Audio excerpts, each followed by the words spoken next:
చింతాడ రవికుమార్ గారు, engineering professor గారు, college professor గారు మాట్లాడారు.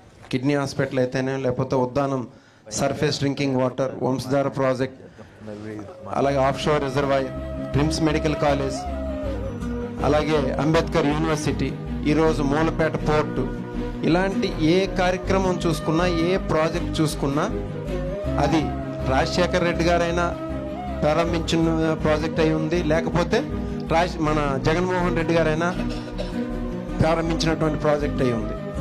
ఈరోజు Uddanam surface drinking water project చూసుకున్నట్లయితే దశాబ్దాల తరబడి ఉద్దానం ప్రాంతం అంతా కిడ్నీ రోగాలతో బాధపడి రోగం వచ్చిన వాళ్ళు ఏంటంటే వీళ్ళు ఎప్పుడు చనిపోతారా, వాళ్ళని బయటకు వేసేద్దామా, ఎందుకనంటే డయాలసిస్ చేసుకునే ఆర్థిక స్తోమత వాళ్ళకి లేదు.